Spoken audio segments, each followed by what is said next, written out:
ఏం చెప్పాడు తెలుసా?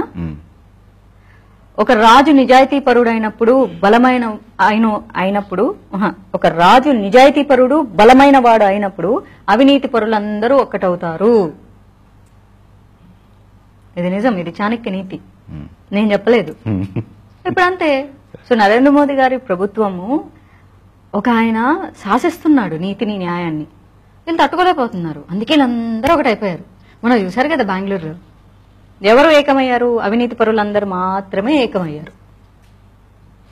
రజనీకాంత్ చెప్పాడు కదా, సింహం ఎప్పుడు సింగల్ వస్తుంది, పందులే గుంపులుగా వస్తాయి. మిగతా ఏమున్నాయి అక్కడ? బీజేపీ పార్టీ ఎప్పుడు సింగలేనండి, పందులే గుంపులుగా వస్తాయి, సింహం ఎప్పుడు సింగల్ గానే ఉంటుంది. నాకు ఐ లవ్ దట్. నాకు ఆ భారతీయత అనే భావం నచ్చింది. ఏ పార్టీ పెట్టి పోషిస్తుంది చెప్పండి భారతీయతని? గుండెల మీద చేతులు వేసుకొని చెప్పండి. జిఎస్టీ వచ్చింది, దేశంలో ఖర్చులు పెరిగాయని, మన నిత్యావసర వస్తువుల ధరలు తగ్గాయి, ఎవడు గుర్తించట్లేదే?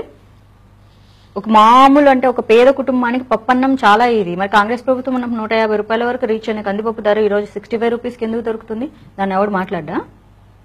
కూరగాయల ధరలు, ఉల్లిపాయల ధరలు ఆకాశాన్ని అంటాయని చెప్పేసి మెయిన్ పేజీలో వేస్తున్నారు. ఈ మధ్య వేయలేదే? టెర్రరిజం ఆ పదం మర్చిపోయి 4 ఏళ్ళైంది. ప్రజలు ప్రశాంతంగా ఉంటున్నారు. ఇంతకు ముందు అయితే లిటరల్లీ ఉచ్చపడే ఒక్కొక్కరికి. నాకే భయం వేసేది ఇంట్లో కూర్చుంటే, ఎక్కడన్నా ఏదన్నా బ్లాస్ట్ సౌండ్, అమ్మో ఏదో జరిగిపోతుందని నిజంగా భయపడ్డా నేను. 4 ఏళ్ల నుంచి భయపడట్లేదే. అవతల పార్టీ వాళ్ళు ఏమంటున్నారు? ఆల్రెడీ టెర్రరిస్టులు భారతదేశంలో ఉన్నారు కానీ ఇది పోసుకోవడానికి కూడా భయపడుతున్నారు. బట్ ఏ యాక్టివిటీస్ చేయట్లేదు, చేయడానికి భయపడుతున్నారు. ఎందుకు భయపడుతున్నారు? ఎందుకున్నారు? ఎప్పుడు వచ్చారు? ఇంతకుముందు ప్రభుత్వం ఉన్నప్పుడు వచ్చారు, బట్ యాక్టివిటీస్ చేయడానికి భయపడుతున్నారు కదా. రాని వాళ్ళు కాశ్మీర్ బార్డర్ దాటడానికి ఎంత భయపడుతున్నారు? మా అన్న ఆర్మీలో ఉన్నాడు, మా అన్న మొన్నటి వరకు కాశ్మీర్లో ఉన్నాడు. ఏ టెర్రరిస్ట్ రావట్లేదు, కాశ్మీర్ బార్డర్ దాటి రావట్లేదు.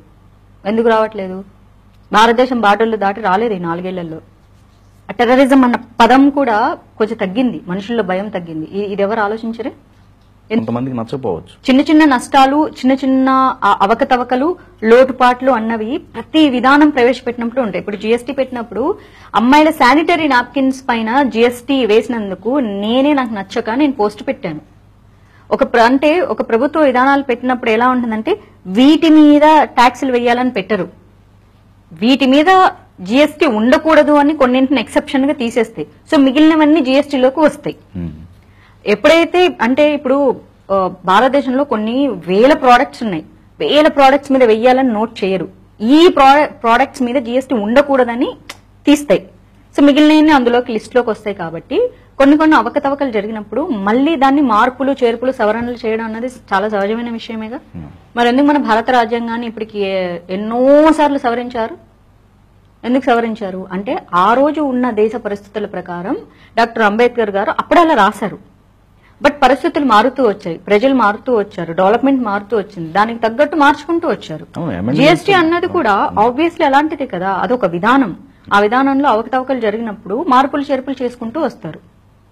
మొత్తం ఏం చేయలేదు, ఇక్కడంతా మొత్తం దేవతా వస్త్రాలు ధరించి ఉన్నారని చెప్పట్లేదు.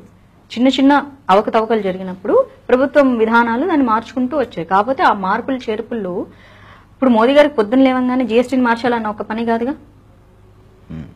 కాశ్మీర్ దగ్గర నుంచి కన్యాకుమారి వరకు భారతదేశం మొత్తం చూసుకోవాల్సిన బాధ్యత ఉన్నప్పుడు ఒక్కొక్కటి మార్పులు చేర్పులు చిన్న సమయం అన్నది జరుగుతూ ఉంటుంది. ఆ సమయాన్ని ఈ సిపిఐలో ఉన్నటువంటి పార్టీలన్నీ నెగిటివ్ ఇంపాక్ట్ ప్రజల మీద క్రియేట్ చేయడానికి బాగానే ప్రయత్నిస్తున్నాయి. ఎందుకంటే చాలా నేషనల్ ఛానల్స్ కాంగ్రెస్ ప్రభుత్వం వెనక ఉండి నడిపిస్తున్నవి, అవి డబ్బులు పెట్టి నడిపిస్తాయి. మనసు కూడా హెల్తీగా పెట్టుకుంటాడు. అది నేను విన్నవి, అవి నేను కన్నవి, అవి నేను ఎంక్వైరీ చేసుకున్నవి. ఎందుకు నేను మోడీకి ఓటేయాల క్వశ్చన్ వేసుకుంటే, నేను వెళ్ళి ఎంక్వైరీ చేసుకుంటే హానెస్ట్ అండి, ఎప్పుడు లంచం తీసుకోలేదు, అవినీతి పనులు చేయలేదు, అక్కలకి అమ్మలకి చెల్లెళ్ళకి మేనళ్ళకి ఏమీ పంచి పెట్టలేదు అని చెప్తే నేను నమ్మి అతను నేను ఓటేశా.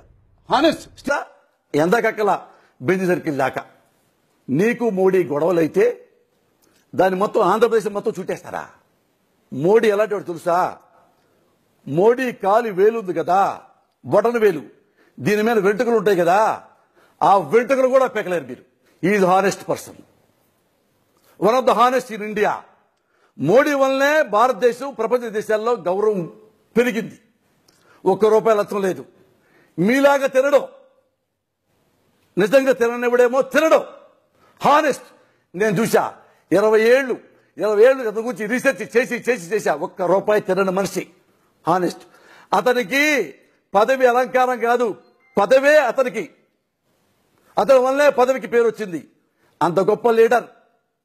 ఆయనకి మీరంతా కలిపి ఓడిస్తే అవిశ్వాస తీర్మానంలో ముఖ్యమంత్రి 16 మంది పదవి పోతే అతనికేం నష్టం లేదు, భారతదేశానికే నష్టం. భారతదేశం నష్టపోయింది.